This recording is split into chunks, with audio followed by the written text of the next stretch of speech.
Hello friends, कैसे हैं आप सब। स्वागत करते हैं आपके अपने यूट्यूब चैनल सृष्टि प्राइम 2.0 में। तो फ्रेंड्स, आज की इस वीडियो में हम देखेंगे हिंदी मैराथन के बारे में।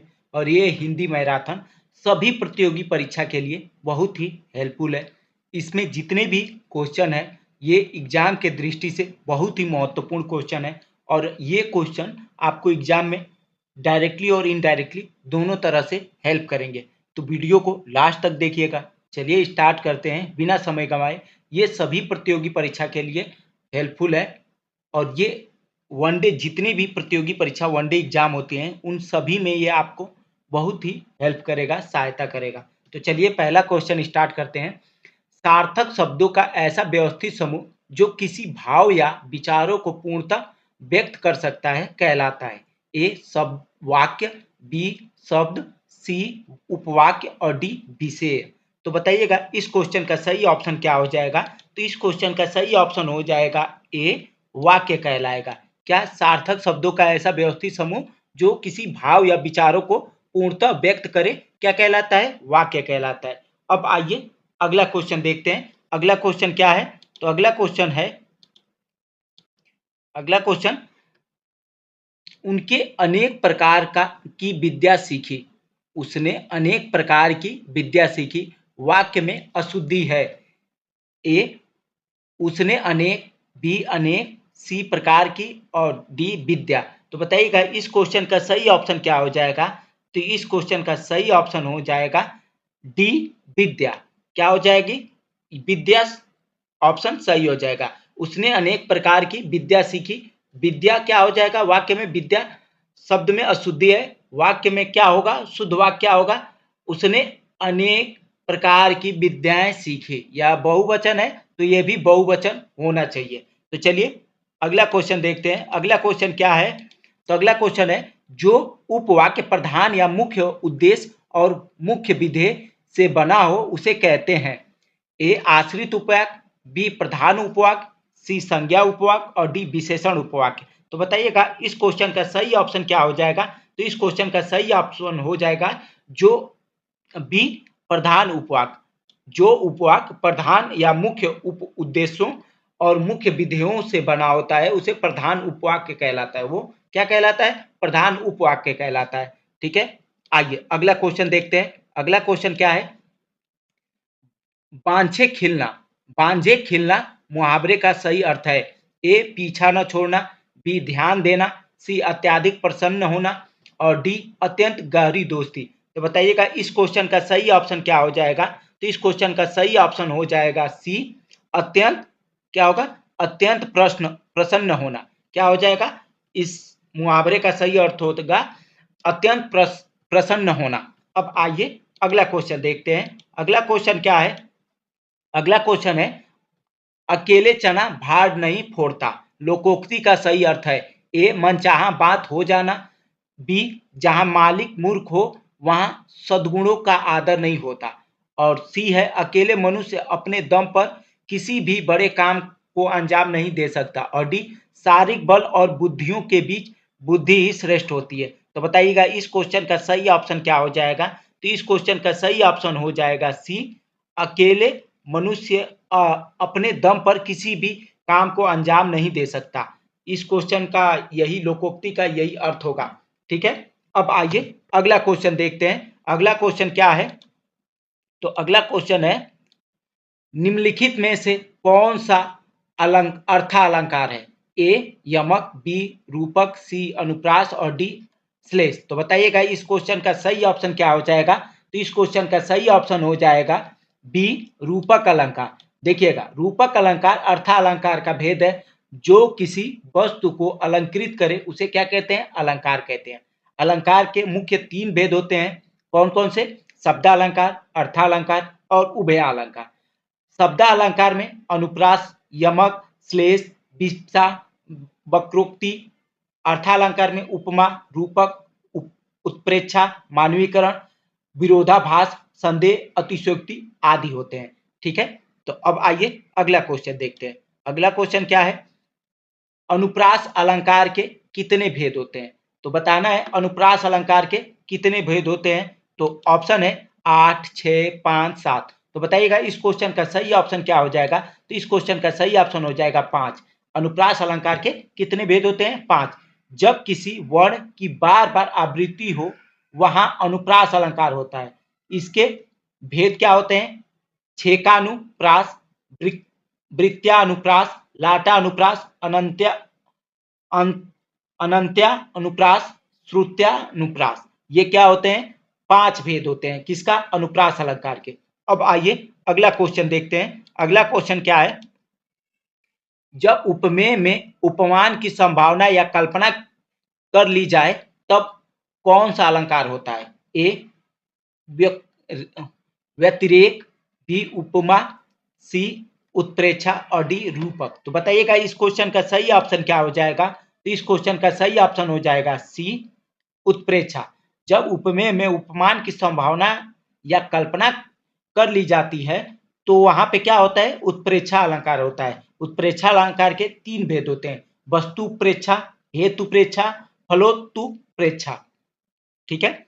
अब आइए अगला क्वेश्चन देखते हैं। अगला क्वेश्चन क्या है? मेघमय आसमान से उतर रही संध्या सुंदरी परी सी धीरे धीरे धीरे धीरे। उपर्युक्त पंक्ति में अलंकार कौन है? कौन सा अलंकार है? तो बताइएगा अतिशयोक्ति, बी मानवीकरण, सी यमक और डी पुनरुक्ति। तो बताइएगा इस क्वेश्चन का सही ऑप्शन क्या हो जाएगा? तो इस क्वेश्चन का सही ऑप्शन हो जाएगा मानवीकरण, बी। क्या हो जाएगा? मानवीकरण। मेघालय आसमान, मेघमय आसमान से उतर रही संध्या सुंदरी परी सी धीरे धीरे धीरे। पंक्ति में क्या है? मानवीकरण अलंकार है। जहां पर काव्य में जड़ में चेतना का आरोप होता है वहां पर मानवीकरण अलंकार होता है। अर्थात जहां जड़ प्राकृत पर मानवीय संभावनाओं और क्रियाओं का आरोप हो वहां पे क्या होता है? मानवीकरण अलंकार होता है। ठीक है। अब आइए अगला क्वेश्चन देखते हैं। अगला क्वेश्चन क्या है? अगला क्वेश्चन क्या है? तो अगला क्वेश्चन है वह चिड़िया जो कविता में हमें क्या शिक्षा मिलती है? ए संसार में निडरता पूर्वक रहना, बी स्वयं पर विश्वास करना, सी अकेले में खुशी से रहना और डी उपर्युक्त सभी। तो बताइएगा इस क्वेश्चन का सही ऑप्शन क्या हो जाएगा? तो इस क्वेश्चन का सही ऑप्शन हो जाएगा डी। क्या होगा? वह चिड़िया जो कविता में हमें शिक्षा मिलती है कि संसार में हमें कैसा रहना चाहिए? निर्दयता पूर्वक रहना चाहिए और स्वयं में विश्वास करना चाहिए, अकेले में खुश रहना चाहिए। ये क्या है? और ये कविता किसकी है? वह चिड़िया जो ये केदारनाथ अग्रवाल की है। ठीक है। तो अब आइए अगला क्वेश्चन देखते हैं। अगला क्वेश्चन क्या है? तो अगला क्वेश्चन है हमको बुद्धि ही निराश समझा है, हम समझते ही नहीं जैसे कि आपको बीमारी है। उपयुक्त पंक्ति किस रचना से संबंधित है? ए वह चिड़िया जो, बी मैं सबसे छोटी हूं और सी ऑप्शन 1 के मार्ग में और डी चांद से थोड़ी सी गप्पे। तो बताइएगा इस क्वेश्चन का सही ऑप्शन क्या हो जाएगा? तो इस क्वेश्चन का सही ऑप्शन हो जाएगा इस क्वेश्चन का सही ऑप्शन हो जाएगा डी चांद से छोटी थोड़ी सी गप्पे। जो चांद सी थोड़ी सी गप्पे हैं इस प्रश्न के हिसाब से ये सही है और ये इसी पंक्ति की रचना है। और जैसे ये कविता किसकी है? ये रचना किसकी है? शमशेर बहादुर सिंह की रचना है। और इनकी अन्य रचनाएं और प्रमुख कविताएं कौन कौन सी हैं? चूंकि भी हूं नहीं मैं इतने अपने पास, काले तुमसे होड़ है मेरी। ये क्या है? काल तुमसे होड़ है मेरी। ये सभी रचनाएं किनकी है? शमशेर बहादुर सिंह की है। अब आइए अगला क्वेश्चन देखते हैं। अगला क्वेश्चन क्या है? तो अगला क्वेश्चन है रजप्पा 2 ऑस्ट्रेलियाओं के टिकटों के बदले कौन सा टिकट लेता है? तो ए रूस, बी पाकिस्तान, सी फिनलैंड और डी सिंगापुर। बताइएगा इस क्वेश्चन का सही ऑप्शन क्या हो जाएगा? तो इस क्वेश्चन का सही ऑप्शन हो जाएगा सी फिनलैंड का। कहां का लेता है टिकट? फिनलैंड का।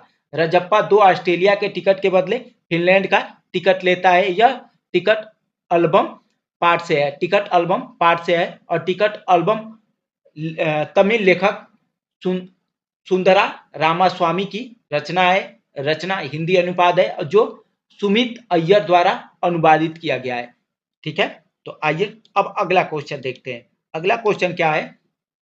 अगला क्वेश्चन है, पिता के पुत्र पुत्री के नाम किससे संबंधित है? ए कृष्णा शोभित, बी जवाहरलाल नेहरू, सी एलेक्स एम जॉर्ज और डी हेलेन केलर। तो बताइएगा इस क्वेश्चन का सही ऑप्शन क्या हो जाएगा? तो इस क्वेश्चन का सही ऑप्शन हो जाएगा बी जवाहरलाल नेहरू। पिता के पुत्री के नाम जवाहरलाल नेहरू से संबंधित है। यह पत्र जवाहरलाल नेहरू ने अपने जेल प्रवास के दौरान इंदिरा गांधी को लिखे थे। अब आइए अगला क्वेश्चन देखते हैं। अगला क्वेश्चन क्या है? विदेशिया का प्रचार किस बोली में हुआ है? विदेशिया का प्रचार किस बोली में हुआ है? ए भोजपुरी, बी बुंदेलखंडी, सी पंजाबी और डी बंगाली। तो बताइएगा इस क्वेश्चन का सही ऑप्शन क्या हो जाएगा? तो इस क्वेश्चन का सही ऑप्शन हो जाएगा ए भोजपुरी। विदेशिया का प्रचार भोजपुरी बोली में हुआ है। भोजपुरी में करीब 30-40 वर्षों में विदेशिया का प्रचार हुआ है। बिहार में विदेशिया से बढ़ चढ़कर दूसरे गाने लोकप्रिय नहीं है। प्रश्न लोकोक्ति नामक पाठ से लिया गया है। इसके रचनाकार भगवत शरण उपाध्याय हैं। अब आइए अगला क्वेश्चन देखते हैं। अगला क्वेश्चन क्या है? अगला क्वेश्चन है, पर्णकुटी करिहा कित है पंक्ति किसके द्वारा रचित है? तो ए तुलसीदास, बी रहीमदास, सी मीरादास और डी कबीरदास। तो बताइएगा इस क्वेश्चन का सही ऑप्शन क्या हो जाएगा? इस क्वेश्चन का सही ऑप्शन हो जाएगा ए गोस्वामी तुलसीदास द्वारा रचित है। अब आइए अगला क्वेश्चन देखते हैं। अगला क्वेश्चन क्या है? किशन किस कहानी का पात्र है? ए मिठाई वाला, बी चिड़िया की बच्ची, सी कठपुतली और डी बादी माँ। तो बताइएगा इस क्वेश्चन का सही ऑप्शन क्या हो जाएगा? तो इस क्वेश्चन का सही ऑप्शन हो जाएगा डी बादी माँ। क्या है? बादी माँ, दादी माँ, सॉरी मिसप्रिंट हो गया है। यहाँ पे होना चाहिए दादी माँ। क्या होना चाहिए? दादी और क्या होना चाहिए? माँ। इसको यहाँ पे क्या होना चाहिए? दादी माँ। गलती से मिसप्रिंट हो गया है। ये क्या है? दादी माँ है। ठीक है, ठीक है। अब आइए इस क्वेश्चन के थोड़ा बारे में देख लेते हैं। किशन दादी माँ कहानी पात्र का है और यह शिव प्रसाद सिंह द्वारा रचित कहानी है। और इनकी अन्य रचनाएं कौन कौन सी है? कहानी संग्रह, आर पार की माला, कर्मनाशा की हार, शाखा मृग, मुर्दा सराय और उपन्यास क्या है? अलग अलग बैतरणी, गली आगे मूर्ति है, नीली चांद, सैलूस और वैष्णव। तो ये सब क्या है? रचना किसकी है? ये रचना है शिव प्रसाद सिंह द्वारा। ठीक है, अब आइए अगला क्वेश्चन देखते हैं। अगला क्वेश्चन क्या है? अगला क्वेश्चन है, रक्त और हमारा शरीर किस विधा की रचना है? ए नाटक, बी निबंध, सी कहानी और डी उपन्यास। तो बताइएगा इस क्वेश्चन का सही ऑप्शन क्या हो जाएगा? तो इस क्वेश्चन का सही ऑप्शन हो जाएगा बी रक्त और हमारा शरीर निबंध है। कैसी रचना है? निबंध है। ठीक है, और ये निबंध किसकी है? तो ये यतीश अग्रवाल द्वारा रचित निबंध है। अब आइए अगला क्वेश्चन देखते हैं। अगला क्वेश्चन क्या है? चिड़िया की बच्ची शीर्षक कहानी के रचनाकार का नाम बताइए। तो ए जैनेन्द्र कुमार, बी केदारनाथ अग्रवाल और सी प्रेमचंद और डी अमृत राय। तो बताइएगा इस क्वेश्चन का सही ऑप्शन क्या हो जाएगा? तो इस क्वेश्चन का सही ऑप्शन हो जाएगा जैनेन्द्र कुमार। जैनेन्द्र कुमार चिड़िया की बच्ची के रचनाकार हैं और इनकी अन्य रचनाएं क्या है? फांसी है, वातायन है, नीलम देश की राजकन्या है, एक रात है, दो चिड़िया पाजेब है और जय संधि है। ये सब रचना ज्ञानेंद्र कुमार की है। अब आइए अगला क्वेश्चन देखते हैं। अगला क्वेश्चन क्या है? तो अगला क्वेश्चन है, एक तिनका शीर्षक कविता के रचनाकार कौन है? ए ऑप्शन है अयोध्या सिंह उपाध्याय हरिऔध, बी है अमृता राय और सी है नागार्जुन और डी है शेखर जोशी। तो बताइएगा इस क्वेश्चन का सही ऑप्शन क्या हो जाएगा? तो इस क्वेश्चन का सही ऑप्शन हो जाएगा ए अयोध्या सिंह उपाध्याय हरिऔध। तो उपाध्याय सिंह हरिऔध की रचना कौन है? एक तिनका। और इनकी और भी कविता संग्रह कौन कौन से आ जाएगा, तो प्री प्रवास, रस कलश, वैदेही वनवास, चौखे चौपादे और चुभते चौपादे, ये सब क्या है, रचना अयोध्या सिंह उपाध्याय हरिऔध की है। अब आइए अगला क्वेश्चन देखते हैं। अगला क्वेश्चन क्या है, अगला क्वेश्चन है संघर्ष के कारण मैं तुनुक मिजाज हो गया धनराज शीर्षक साक्षात्कार के रचनाकार का नाम बताइए। ए राम प्रसाद बिस्मिल, बी महादेवी वर्मा, सी भवानी प्रसाद मिश्र और डी विनीता पांडे। तो बताइएगा इस क्वेश्चन का सही ऑप्शन क्या हो जाएगा, तो इस क्वेश्चन का सही ऑप्शन हो जाएगा डी विनीता पांडे। तो विनीता पांडे का ये क्या है, संघर्ष के कारण मैं तुनुक मिजाज हो गया और धनराज, ये क्या है, विनीता पांडे का साक्षात्कार है। और ये क्या है, विनीता पांडे सुप्रसिद्ध हॉकी खिलाड़ी धनराज पिल्ले का लिए गए साक्षात्कार का वर्णन है। ठीक है, अब आइए अगला क्वेश्चन देखते हैं। अगला क्वेश्चन क्या है, तो अगला क्वेश्चन है भरत की पत्नी का क्या नाम था। ए मांडवी, बी श्रुतकीर्ति और सी उर्मिला और डी सीता। तो बताइएगा इस क्वेश्चन का सही ऑप्शन क्या हो जाएगा, तो इस क्वेश्चन का सही ऑप्शन हो जाएगा ए मांडवी। भरत की पत्नी का नाम मांडवी था, जबकि राम की पत्नी का नाम सीता, लक्ष्मण की पत्नी का नाम उर्मिला और शत्रुघ्न की पत्नी का श्रुतकीर्ति है। ठीक है, अब आइए अगला क्वेश्चन देखते हैं। अगला क्वेश्चन क्या है, महाराजा दशरथ के महामंत्री का क्या नाम था। ए विशिष्ट, बी विश्वामित्र, सी सुमंत और डी मारीच। तो बताइएगा इस क्वेश्चन का सही ऑप्शन क्या हो जाएगा, तो इस क्वेश्चन का सही ऑप्शन हो जाएगा सी सुमंत। महाराजा दशरथ के महामंत्री का नाम सुमंत है। अब आइए अगला क्वेश्चन देखते हैं। अगला क्वेश्चन है राम लक्ष्मण और सीता दंडक वन में कितने दिन तक रहे। तो ए 9 वर्ष, बी 10 वर्ष, सी 12 वर्ष और डी 13 वर्ष। तो बताइएगा इस क्वेश्चन का सही ऑप्शन क्या हो जाएगा, तो इस क्वेश्चन का सही ऑप्शन हो जाएगा बी 10 वर्ष दंडक वन में रहे थे। अब आइए अगला क्वेश्चन देखते हैं। अगला क्वेश्चन क्या है, तो अगला क्वेश्चन है सुग्रीव के बड़े भाई का क्या नाम था। सुग्रीव के बड़े भाई का क्या नाम था, तो ए ऑप्शन है अंगव, बी ऑप्शन है हनुमान, सी ऑप्शन है बाली और डी ऑप्शन है संपाति। तो बताइएगा इस क्वेश्चन का सही ऑप्शन क्या हो जाएगा, तो इस क्वेश्चन का सही ऑप्शन हो जाएगा सुग्रीव के बड़े भाई का नाम बाली था। अब आइए अगला क्वेश्चन देखते हैं। अगला क्वेश्चन क्या है, भगवान राम की सेना में वह कौन सा बानर था जो समुद्र तल पर पुल बना सकता था। ए नल और नील, बी हनुमान, सी सुग्रीव और डी अंगद। तो बताइएगा इस क्वेश्चन का सही ऑप्शन क्या हो जाएगा, तो इस क्वेश्चन का सही ऑप्शन हो जाएगा ए नल और नील क्या थे, जो समुद्र तल पर पुल बना सकते थे। अब आइए अगला क्वेश्चन देखते हैं। अगला क्वेश्चन क्या है, तो अगला क्वेश्चन है गंगा का विवाह किससे हुआ था। ए विचित्रवीर्य, बी शांतनु, सी चित्रगध और डी धृतराष्ट्र। तो बताइएगा इस क्वेश्चन का सही ऑप्शन क्या हो जाएगा, तो गंगा का विवाह चित्रागध के साथ हुआ था और चित्रागध ये विचित्र वीर्य के माता पिता का नाम है सत्यावती और शांतनु। अब आइए अगला क्वेश्चन देखते हैं। अगला क्वेश्चन क्या है, अगला क्वेश्चन है चित्रागध और विचित्रवीर्य के माता पिता का क्या नाम था। ए गंगा और शांतनु, बी गंधारी धृतराष्ट्र, बी सत्यावती और शांतनु और डी कुंती और पांडु। तो बताइएगा इस क्वेश्चन का सही ऑप्शन क्या हो जाएगा, इस क्वेश्चन का सही ऑप्शन हो जाएगा सी सत्यावती और शांतनु। इस क्वेश्चन का सही ऑप्शन हो जाएगा शांतनु।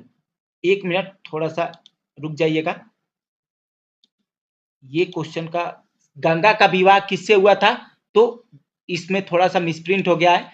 गंगा का विवाह शांतनु से हुआ था, गंगा का विवाह शांतनु से हुआ था, ना कि चित्रागध से हुआ था। ठीक है, थोड़ा सा इसको सही कर लीजिएगा। आइए अब अगला क्वेश्चन देखते हैं। अगला क्वेश्चन है रानी अंबालिका की दासी की कोख से किसका जन्म हुआ था। ए धृतराष्ट्र, बी विदुर, सी पांडु और डी भीष्म। तो बताइएगा इस क्वेश्चन का सही ऑप्शन क्या हो जाएगा। तो इस क्वेश्चन का सही ऑप्शन हो जाएगा बी विदुर। रानी अंबालिका की दासी के कोख से विदुर का जन्म हुआ था। अब आइए अगला क्वेश्चन देखते हैं। अगला क्वेश्चन क्या है। अगला क्वेश्चन है, बेटा तुम्हारा कहना ठीक है, लेकिन युधिष्ठिर के विरुद्ध कुछ करना भी तो कठिन है। युधिष्ठिर धर्मानुसार चलता है, सबसे समान स्नेह करता है, अपने पिता के समान ही गुणवान है, इस कारण प्रजाजन भी उसे बहुत चाहते हैं। यह कथन किस पात्र का है।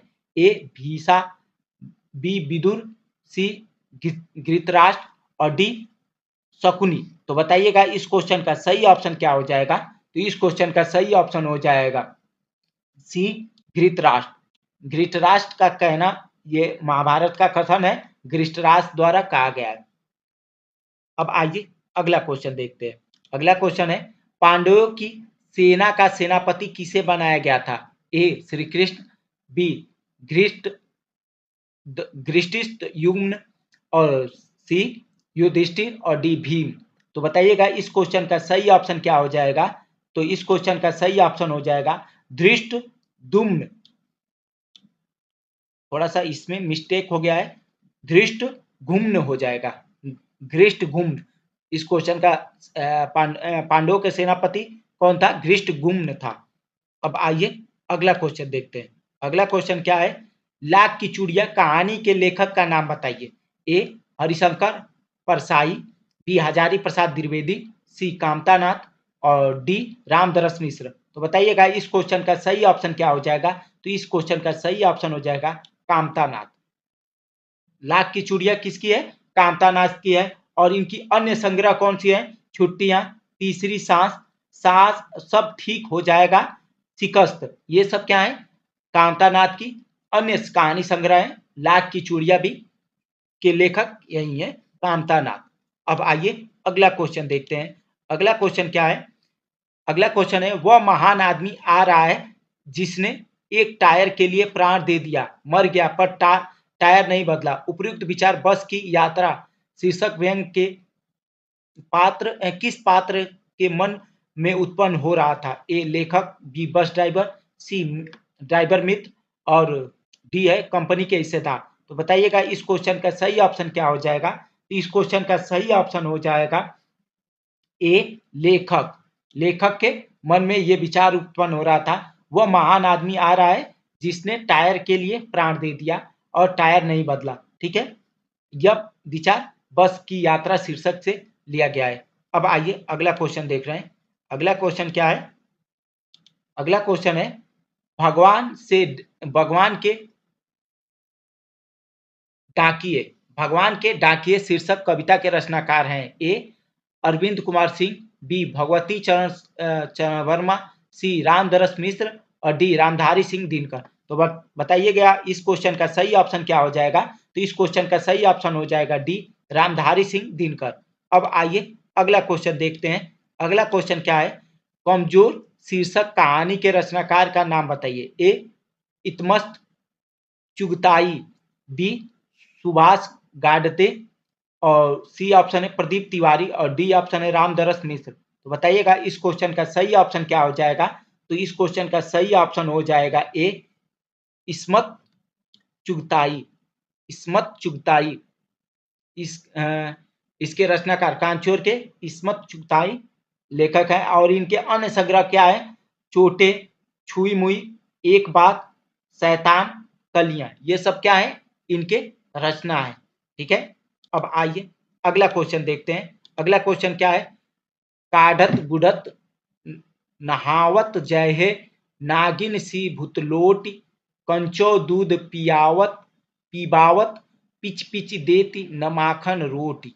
उपयुक्त काव्य पंक्तियों के रचनाकार का नाम बताइए। ए तुलसीदास, बी नंददास, सी मीरादास और डी सूरदास। तो बताइएगा इस क्वेश्चन का सही ऑप्शन क्या हो जाएगा। तो इस क्वेश्चन का सही ऑप्शन हो जाएगा सूरदास।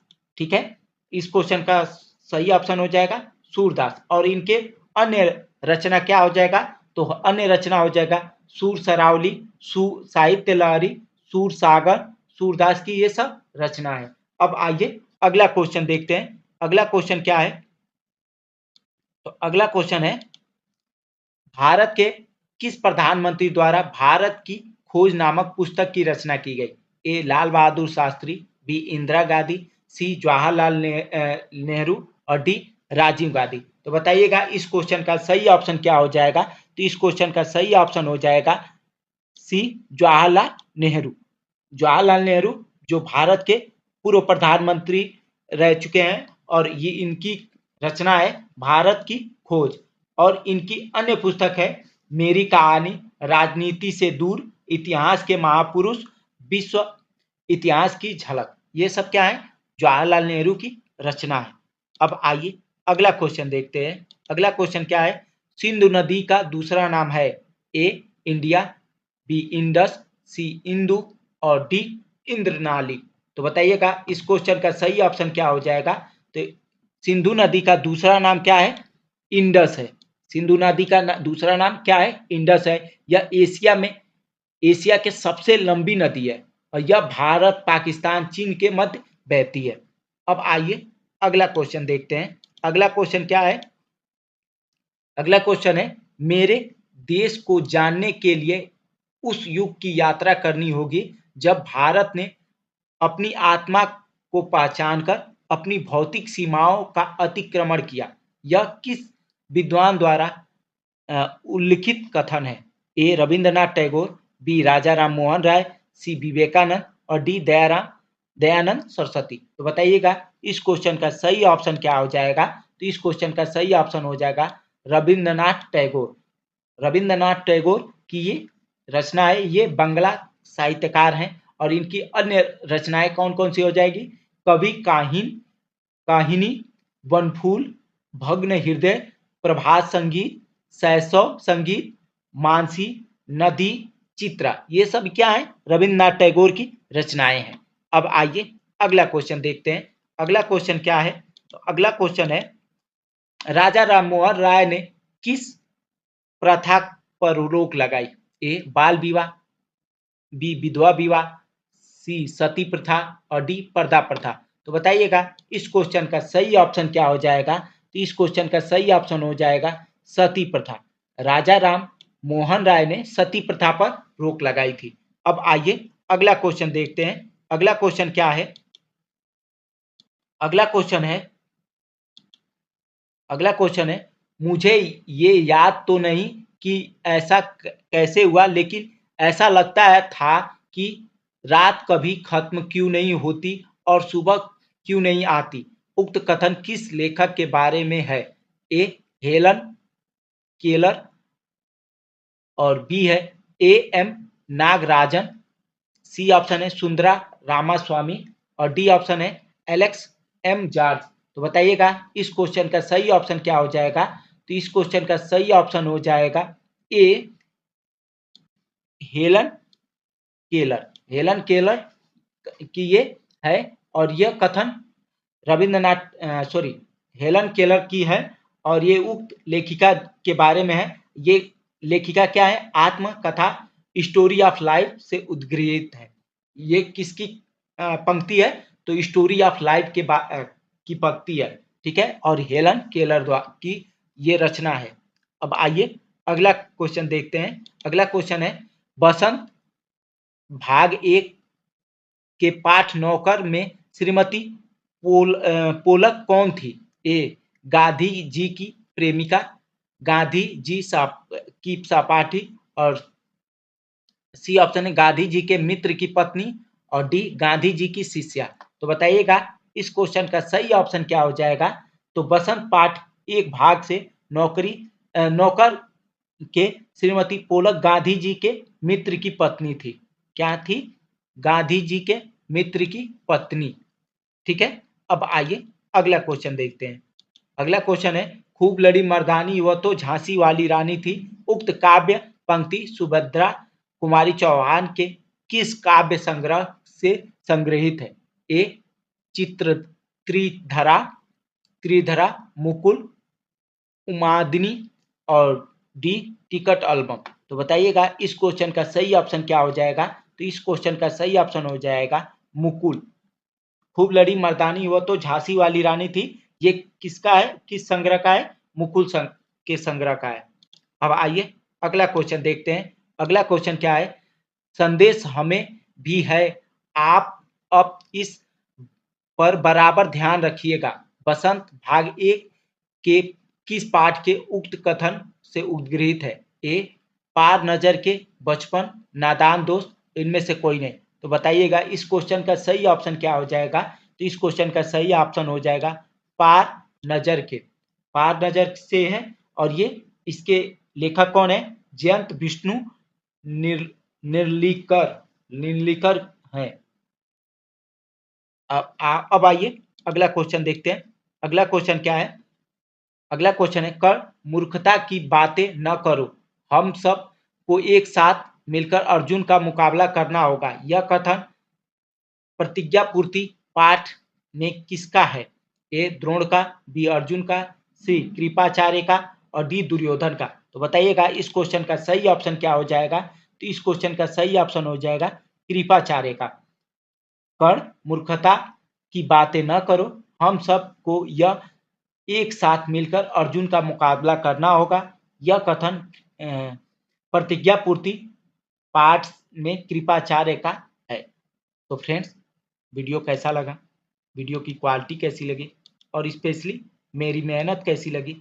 अच्छी लगी हो तो वीडियो को लाइक, चैनल को सब्सक्राइब और अपने दोस्त मित्र या सगे संबंधी को भी वीडियो को शेयर करिए, ताकि वो भी इस वीडियो का लाभ ले सके और अपनी तैयारी को बेहतर से बेहतर बना सके। मिलते हैं कल की वीडियो में एक नई टॉपिक के साथ। आज आपसे लेते हैं विदा। धन्यवाद।